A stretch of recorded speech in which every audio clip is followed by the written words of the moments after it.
آج ذرا سوچو اگر ہمیں یہ پتہ چل جائے کسی طرح کہ بھئی چھٹی ہے تمہاری، یعنی تمہیں کوئی عذاب نہیں ہوگا، جتنے تمہارے گناہ ہیں سب معاف، اگلے پچھلے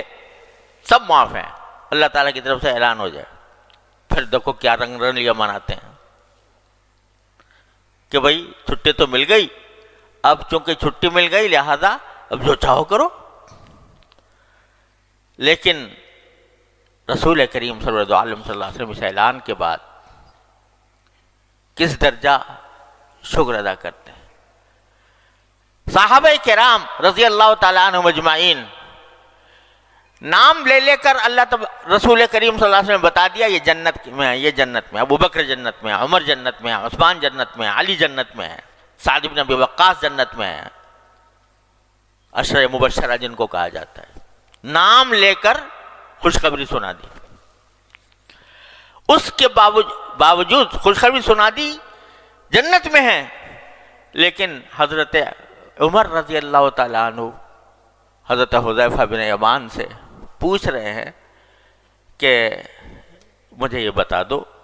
کہ اللہ تعالیٰ نے تمہیں منافقین، اللہ تعالیٰ نے رسول کریم صلی اللہ علیہ وسلم منافقین کی فہرست تمہیں بتا رکھی ہے، تو ذرا دیکھو میرا نام تو نہیں ہے اس میں کہیں۔ جس کو یہ کہہ دیا گیا کہ عمر جنت میں ہے، حضور نے اپنے زبان مبارک سے فرما دیا کہ میں نے اے عمر تمہارا جنت میں تمہارا محل دیکھا ہے، اور میرا دل چاہتا تھا کہ اس میں داخل ہو جاؤں، اندر جا کے اس کو دیکھوں،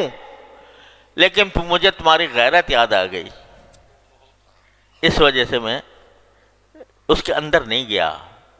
کہ عمر بڑا غیرت مند ہے، اس لیے میں نہیں گیا۔ یہ کانوں سے سنا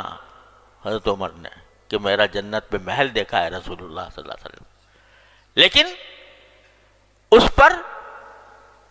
خشیت کا یہ عالم ہے کہ حضرت حذیفہ سے پوچھ رہے ہیں کہ دیکھنا یہ منافقین کی فہرست میں میرا نام تو نہیں۔ اللہ اکبر کبیرہ، کیوں کہ پتہ نہیں اس وقت تو رسول کریم صلی اللہ علیہ وسلم نے یہ فرما دیا تھا، لیکن کہیں بعد میں مجھ سے کوئی غلطی نہ ہو گئی ہو، بعد میں مجھ سے کوئی ایسی حرکت سرزد نہ ہو گئی ہو۔ اور ایک اتنی پیاری بات ایک مرتبہ حضرت فاروق اعظم رضی اللہ تعالیٰ عنہ نے فرمائی، حضرت ابو موسیٰ اشعری رضی اللہ تعالیٰ عنہ سے فرمایا کہ ابو موسیٰ یہ بتاؤ کہ اگر ہمارے ساتھ کچھ ایسا معاملہ ہو جائے اللہ تعالیٰ کی طرف سے کہ جو کچھ ہم نے رسول کریم صلی اللہ علیہ وسلم کے حیات طیبہ میں جو کچھ نیکیاں کیں یا جو اعمال ہم نے کیے وہ تو ہمارے پکے ہو جائیں، رسول کریم صلی اللہ علیہ وسلم کے زمانے میں آپ کی حیات طیبہ میں آپ کی موجودگی میں ہم نے جو نیکیاں کی ہیں وہ تو ہمارے لیے پکی ہو جائیں، اور آپ کے بعد ہم نے جو اعمال کیے ہیں ان میں اللہ تعالیٰ ہمیں برابر سرابر چھوڑ دے، برابر سرابر چھوڑ دے۔ کیا معنی کہ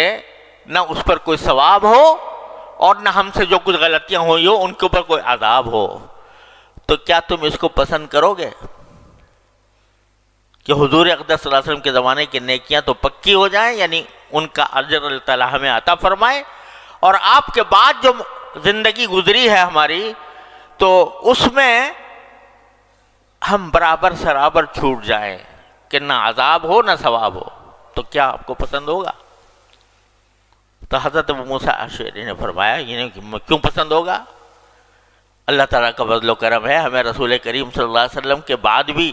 اللہ تبارک و تعالیٰ نے ہم سے کچھ جہاد کروائے، ہم سے بہت سے کچھ اعمال کروائے، تو ہم تو اللہ تعالیٰ سے امید لگائے ہوئے ہیں کہ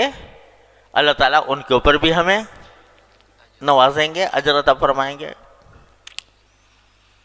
لیکن جواب میں حضرت فاروق اعظم نے فرمایا میں تو اس پر راضی ہوں کہ جو کچھ رسول اللہ صلی اللہ علیہ وسلم کے زمانے میں ہم سے ہوا وہ پکا ہو جائے اور اس پر اللہ تعالیٰ ثواب دے دے اور بعد میں برابر سرابر چھوڑ دے، کیا مطلب کہ پتہ نہیں رسول کریم صلی اللہ علیہ وسلم کے زمانے میں آپ نے تو کہہ دیا تھا کہ عمر جنت میں ہے، آپ نے کہہ دیا تھا کہ میں نے محل دیکھا ہے،